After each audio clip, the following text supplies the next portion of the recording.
Welcome here, guys, or welcome back. This particular task or video that we're going to go through here is all about the different strategies of bidding and kind of campaign structure, right? So I love this particular portion because I get to just talk more about theory and stuff I do that just to kind of make sure that and ways we structure campaigns that may be a little bit different than what Google Ads would recommend in their help center, right? So first of all, I'm just going to go through some of the bidding models, and the best place to do that is then the bid strategies portion. Okay, let's move me out of the way here. So if we hit the plus symbol over here, we've got target CPA, target ROAS, maximize clicks, target impression share, target search page locations, target outranking share, and enhance CPC. So target CPA, right, is the cost per acquisition. We know what CPA is from all our initial vocabulary and resource work, right? So cost per acquisition is what you're willing to pay in order to get the particular sale that you're doing, whether it be a product, a service, a lead. There's a lot of different aspects that you can tag a CPA to. Even an opt-in is one. But what it is it's the amount that you're willing to pay for that particular action to be completed on the account. Now, within CPA bidding, it has to have a threshold of 15 conversions in 30 days for it to work effectively. Now, there's some of the campaigns that they can start off a little bit more, but the unfortunate part is if you start them off, like some of the display campaigns, you can start off on conversion bidding. I wouldn't recommend that because the reality of it is conversion bidding does the best whenever it has data behind it. So one of the recommendations that I've had told to me by some of the Google reps that I work with on my various accounts is the fact that, well, if you create the bid high enough, right, or if you double what your budget is for what its expected conversion is, then you'll be really good. Well, sometimes like for my health insurance or my warranty stuff, that can be 55 or 60 bucks.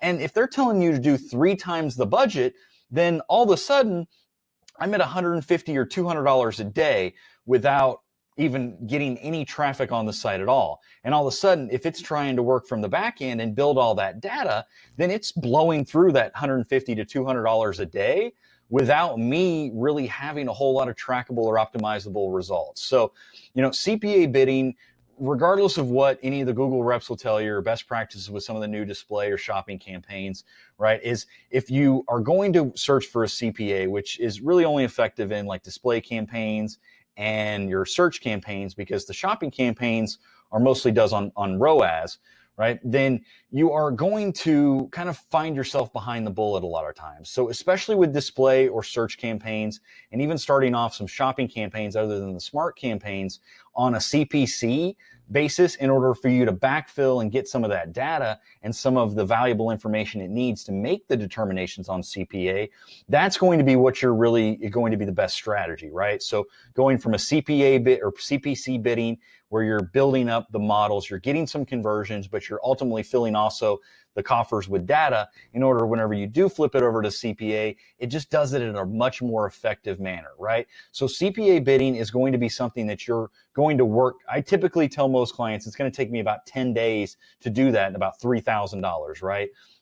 And depending on the industry, that may differ a little bit. You may be able to get there faster, may take you a little longer if it's a longer tail industry. But for the majority of my clients, is I can launch them on CPC, do an aggressive budget with aggressive bids for that first 7 to 10 days, and I can get where I'm hitting that 15 conversion threshold. And from that point, I'm at a much, much better position to be able to either pull down my conversion level, like if it's telling me, I need to be at a $30 and it's telling me I need to be at a 45. Well, at least it's got data in there to make that determination of being at 45.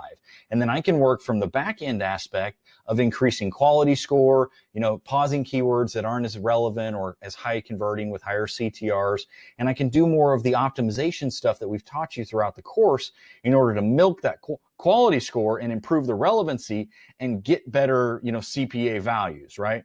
But if you're just right off the bat shooting for a $30 CPA and, Google can't hit that, then it really doesn't have any data to optimize. It's, again, you're shooting out that shotgun approach, because if you don't have any goals or really any thresholds to hold that algorithm from exploding, then it's going to do a shotgun method. It's just going to shoot out everywhere. And if it makes a conversion over here, then it might focus that over there. But you never know if that conversion that it makes and that it's optimizing the entire campaign towards was even valuable or relevant or even repeatable, right? It may have just been a one-off that person just happened to be looking for it. Now, ROAS, again, this is a little bit more effective with like your shopping campaigns, right? This is going to be a return on your ad spend. Now, it's going to be a percentage. So if you want to, let's say you want to get 500% return on ad spend, for every dollar that you spend, it's going to try and return $5 back to you. Now, again, ROAS bidding, you can start it off with your campaigns. There's a thing, if you start it off, make sure you have plenty of budget to give it a lot of data, because you do not want to run out of budget during the day and stop your ads, early because of a lack of budget. And because what's going to happen is your ROAS goals aren't going to be able to be met because it didn't have the full day or a full data set to be able to look at and start optimizing to that. So a lot of times what I'll go with, unless I'm doing like smart shopping, right? Smart shopping or smart display is one where I'll put ROAS goals in, because by the time I'm to that point, I already have a ton of data already in my account through my search campaigns and my remarketing campaigns that it'll optimize a lot of times to that. But if you don't have that incredible amount of data on the back end, then ROAS will get you in the same scenario that CPA does, right? But ideally, what you're looking for with these ROAS goals is to have, more of a prospecting, more of a, a mid and top funnel strategy to it, right? They're not going to be as effective for like the lower level bottom funnel type campaigns. I'm going to typically stick with the CPA type bidding. Now, the maximize clicks, they're just going to try and get as many clicks for your daily budget as possible, right? Target impression share, that's going to be, you're going to shoot for a target impression, right? So if for health insurance, there is going to be 1,000 searches today, and I want to bid for a 50% impression share, it's going to try and put me in 500 of those auctions, right? It's going to try and space out my budget and bid appropriately so that I can be in 500 auctions out of that 1,000, since I'm bidding for 50%. Now, the problem that you get into with the impression share bidding is you never know what somebody else is going to bid. So I always caution people with this one as well to make sure you have data in the account, because you never know, like, what happens if you have, you're bidding on your particular product and all of a sudden Amazon starts bidding on it. Amazon in the past few months this year, they've really started to kick in their PPC bidding and do a lot more of remarketing and brand name bidding on their major brands that sell well. So all of a sudden, if you're trying to compete against Amazon to beat them out as far as an impression share, they have a lot more freaking money than you do. So it's probably not the best idea to go after them at an impression share basis. So again, this is one of those things where you really want to analyze your account. Make sure the people you're competing with are on that same level, right? That you're not competing against an Amazon or a Walmart for that business, because the impression share basing, whenever they're dealing with millions of dollars and you're only dealing with thousands or even hundreds of dollars on a daily basis, or tens of dollars on a daily basis, then you definitely can't be going after the behemoths, and you need to use these more calculated, more performance-based bidding strategies rather than the overall exposure bidding strategies. Impression share bidding is very much more of a branding or exposure type of bidding model, right? You're more worried about being in those auctions this percentage of the time rather than the performance or the winning rate. Now, once you get the data, you may determine that, hey, I can use one of these ROAS bidding models and get a lot more impressions. And because I'm getting a lot more impressions and exposure, by de facto, I'm going to get more conversions, right? Same thing with target search page location, right? If you're trying to target the first position or the second position and you're trying to compete against somebody like Amazon or Walmart, you're crazy, right? It's nuts. So you should never try and do that. Outranking share as well. Enhanced CPC is a little bit better. It's just going to basically what it's going to do is it's going to allow you to select a certain bid. Say I want to bid $5, right?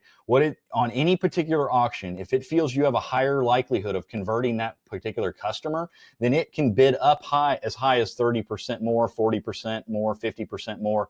Ultimately, it's going to work out in the long run where you're not hitting over your max CPCs on a monthly average, on a rolling average, and you're not going to be going over your budget on a monthly rolling average. But again, it may increase it one day. So like it's say your bid is at $5 and Google feels this particular click that you're in the auction for could really benefit you and convert for you. They may bid $8 to get that click, right? That's outside of what your max CPC that you normally set in the account is, but it is what they're going to do is feel that you can hit that mark, right? And it's going to be more valuable where you can actually earn more money from it and ultimately reinvest in that. So, to kind of summarize what these are for, right? These target impression share, target search page location, and target outranking share, they're going to be more for bidding and exposure bidding models, right? They're ones that they're like, I have to be at the top of the page.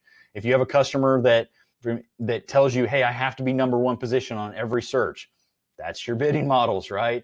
I have to make sure that I'm showing up in every auction that Amazon is appearing for my service as well. That's your bidding model. Maybe you don't have to outrank them, but I want to show up in the same locations as them. Or again, if it's something where you have just an ultra high conversion rate on your impressions, those bidding models might be effective.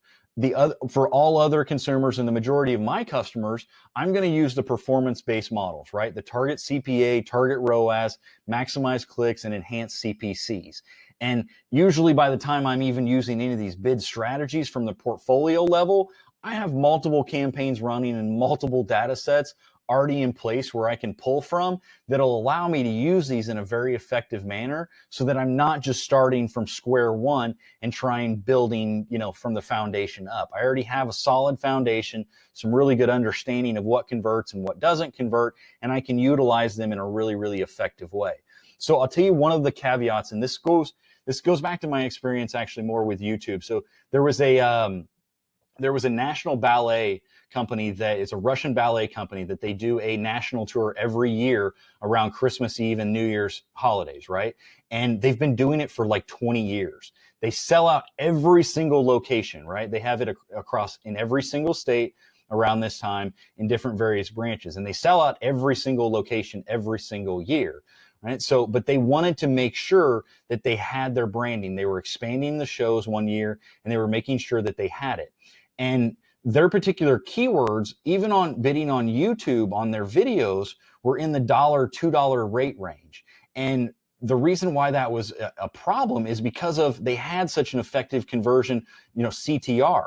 So it was pretty much almost every time they showed up, they got clicked on. So they were blowing through their $50 a day budget really within like 20 or 25 clicks, right? So what we really needed to do, and it was such a low impression share, what we needed to do was get more exposure for them. So in this particular case, I did the impression share model and I said, hey, I just want to show up 100% of the time when somebody's searching for them, right? And it gave me a tremendous more amount of impressions. And we started this off actually on CPM bidding is how we did it, right?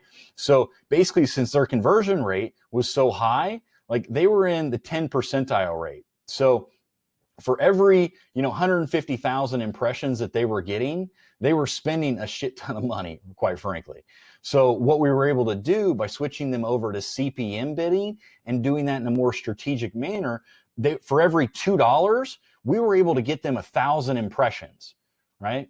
And at a 10% CTR, that was 10 clicks for every 1,000 impressions. So I was able to get them 10 clicks for the same amount they were paying for one click on a CPC bidding model, right? And that's a client that they're more of a seasonal client, so we only handle them once or twice a year. But that's one of those scenarios where impression-based bidding actually it was used for a performance based rather than a branding, right? Impression based bidding is mostly usually for just getting exposure or branding. But if you have a really unique scenario like that where your click-through rate is just 10-15%, and it wasn't that their click-through rate was at 10%, their conversion rate was at 10%, right? So basically they were able to just blow out their ticket sales and really stay under their daily budget at a much more effective way and increase the performance, increase the ROI, increase the exposure as well, and put a hell of a lot more tickets in their pocket and make more sales and pack their arenas for a lot less cost because of those scenarios. So those impression-based bidding models, they definitely have their purpose whenever you're having your strategy and you're building out these campaigns. But again, I wasn't able to determine that until I had a lot of data. I had sufficient data to understand what their click-through rate was, what their conversion rate was, what their cost per click was, how many impressions they were getting. I took all of that data within that account to make that strategic decision to switch them over to CPM, and we were able to get them 10 times the result that we could get on CPC. But usually it's the other way around. But the only way, again, you're going to be able to determine this and find those isolated solutions where you can apply those really strategic methods is by analyzing the data and growing those accounts from a CPC method and a very controlled method to make sure that you're getting very controlled data that you can look at, you can read, you can understand and digest and optimize and scale and increase the performance rather than try and, basically make decisions that aren't going to ever move the needle down the road, right? So make sure that you're, again, paying attention to data whenever at any level of the account, whether or not you're starting out, you're taking the data that your customer or your company has, and you're digesting that as far as who your target market is, where they're showing up, what they look like, and then you're reinforcing that and validating that as you go through the expansion and scaling. And especially when you get to these conversion models and you're trying to implement these larger scale strategies that are almost going to put your campaign on autopilot, you want to make sure that it's going on autopilot in a very effective ROI performance, profit delivering basis. Because if it's on autopilot and it's just spending money and you're just trading money, you don't really have any usage for it, right? Be cautious of just trading, money for sales, right? Make sure you're always growing and you're moving that needle forward and increasing your ROI, increasing the money that you're putting back in your pocket, because that money you're putting back in your pocket, you're going to be able to reinvest in your business and scale through the roof, outside of what your dreams could have been. And moving the needle through the use of data is all what collateral growth is about. And it's entirely what I've designed this entire program and course around, is to make sure and basically acquaint you with all these different data points, which ultimately result in levers you can pull to increase your performance and put more money back in your pocket and make sure you're scaling and never hit any dead zones or plateaus. So keep that in mind as we scale through these more effective and more higher level strategies. And definitely whenever we start diving into the display in YouTube in these next few modules, so we can really think about how we can expose your particular product and service to a much wider breadth of customer and make a bigger impact with a much more relevant and valuable message to them as well.